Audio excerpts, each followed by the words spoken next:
Hey, what's up you guys? It's me, Diamond, here back with another video.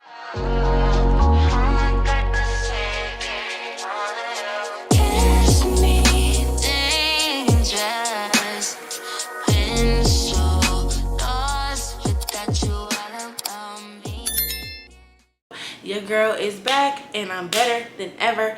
We having fall break right now, so I'm taking this opportunity to go ahead and catch up on filming some videos and editing so I can get some fresh content out there for you guys. So in today's video, I'm going to be telling you 5 things I wish I knew before becoming a CNA. And these things are kind of like things that you wouldn't think. Okay, so let me give you guys the backstory. So if you keep up with me in the community feed, I posted that whenever I took a break in the summer, I posted that I was busy trying to finish up finals A, and also I was trying to obtain my CNA license and taking the CNA classes. So I took up class. It was supposed to be 4 weeks, but it ended up being 6, and by the 6th week I became a licensed CNA. Now, ever since I took that test, I took the test in the morning. The next evening, I went to the nursing home I work at now, and I got a job. So I've been a licensed CNA working for about 3 months. Over the summer, I worked 8-hour shifts during the week, and now that I'm in school, I work 8 or 16-hour shifts on the weekends. So I feel like I'm seasoned enough to say 5 things I knew before. 5 things I wish I knew before becoming a CNA. So without further ado, let's go ahead and jump into number 1. Okay, so number 1 is for all the people who are currently in CNA classes right now or already a CNA, you're going to see, or you know, that the things you learn in practical or in the skills lab are not the things that are not the skills that you need in real life. So let me give you an instance, right? In real life, in the real nursing home field, most CNAs, including myself, I don't do this. I do wash my hands before I eat and stuff, but most CNAs are not washing their hands before they go in the room and after, because that takes up too much time in the patient care delivery, and sometimes things are more urgent than 30 seconds to wash your hands or 15 seconds to wash your hands. So while hand washing is important for the practical, it's not important in real life. Another thing I noticed is that some CNAs don't knock on the patient's room and introduce themselves. I've never, because like whenever I was doing my testing, I went through Prometric. So with Prometric, you had to knock on the door. Hi, Mrs. Johnson. My name is Diamond. I'm your CNA for today, and I'm going to be changing your diaper. Like, no, you don't do that. You say, you open the door. Hey, you put the light on. What do you need? How can I help you? Do you need anything from me? Can I get you some water? You don't knock, introduce, wash hands, but I do put on gloves. Don't get it messed up. Every time I touch a patient, I put on gloves. Whether it's dressing or holding their hand or anything like that, I put on gloves for sure, because you never know who be digging and who don't. If you know, you know. But yeah, those things that we do in practical that are indirect care, that's really not being done in most facilities in my experience to date. So number 2, everybody does things their own way. And so what I mean by this is some CNAs do bed baths. Some CNAs prefer to put their patients in the shower. Some CNAs round every hour. Some CNAs round every 2 hours. And some round at the beginning and the end of the shift. Everybody does things differently. I'm not saying there's a right or a wrong thing to do. Don't compare yourselves to other CNAs that are like super CNAs. They're around every hour. That's not really necessary in my case in long-term care setting. But every 2 hours is pretty typical, or it's pretty standard. Checking on the patients on the first and the end of the shift is not really good, even for night shift, because you end up with a mess that way. I don't see how some people do it, but to each his own, and everybody does things their own way as far as CNAs go.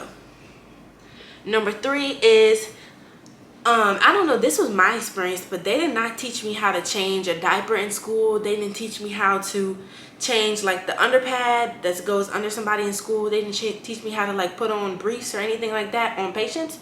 So that's the thing that I noticed, and that's like the majority of work I do in my job. Like some patients require changing their briefs, or every 2 hours they become incontinent and you have to change them.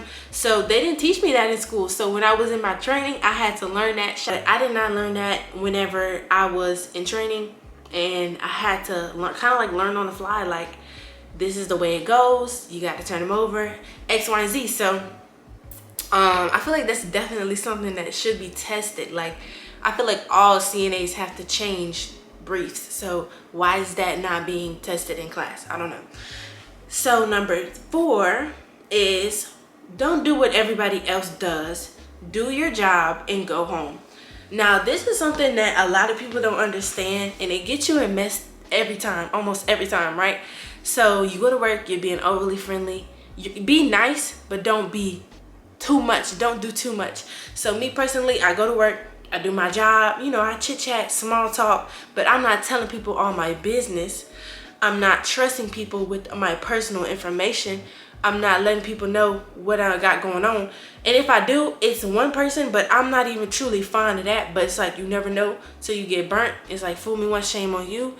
Fool me twice, shame on me. But honestly, in the work setting, I feel like you're not there to make friends. It's not social hour. You should just go there to work, do your job, and do your job good so they're not talking about you.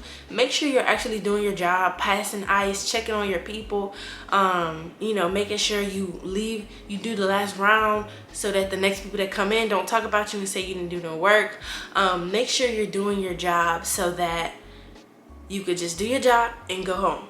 And I kind of like the mysterious aspect. Like people at my job, they know I'm a student in school and they know I go to LSU. That's about it. I don't really share all these details and X, Y, and Z about myself because it's frankly none of their business and I don't have to share it. So that's a good tip I would give everybody, because stuff could get messy. People like to spread gossip on who's doing what and who's not doing what, and I just rather not have that in my life. So just I don't participate in that.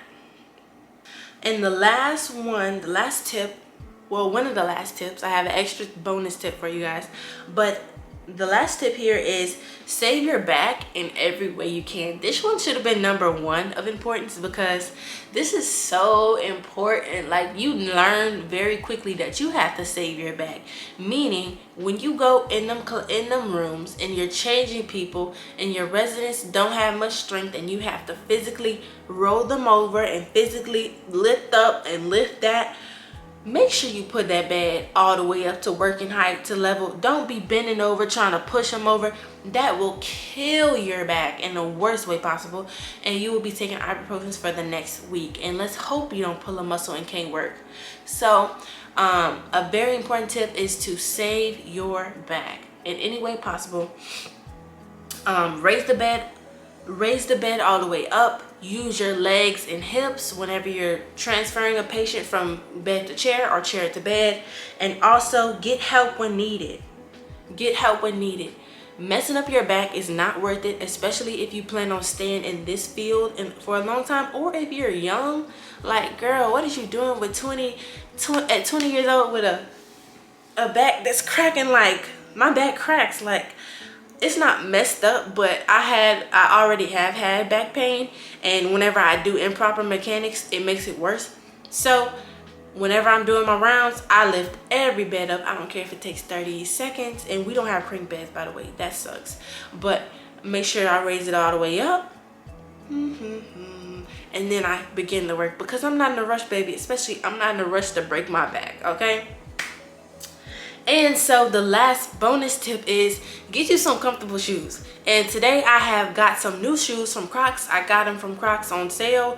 I got an email saying that they had some of the shoes were a certain percentage off. So I was like, I like wearing my Crocs to work, but I'm not supposed to. So let me get some actual work clog Crocs. That's what they call them, clog Crocs, work, whatever, that I can wear to work. They're closed-toed, and let's try them out and see how comfortable they are. I have them here, and we're gonna go and we're gonna open them real fast, so I'll be right back. Okay, this is the package here. This is the package here.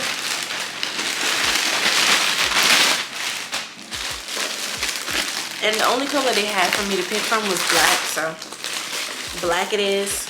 Okay, I had to do that from the room. Okay, these are the shoes.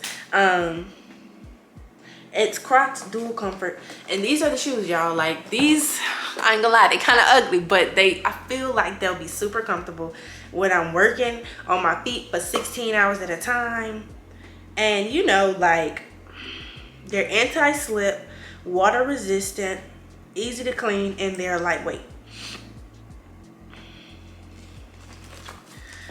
And another thing is, like, these are waterproof. I wear, like, if I do go to work, I wear tennis shoes. And if you wear tennis shoes and you giving a patient a bath or shower, that water will... One time I got my whole pant leg wet and my shoes wet, and the rest of the shift was miserable because I couldn't put my Crocs back on, and I just had to just air dry and be uncomfortable. So hopefully with these, this will not happen. Let's go ahead and do a quick try on and see how they feel on foot.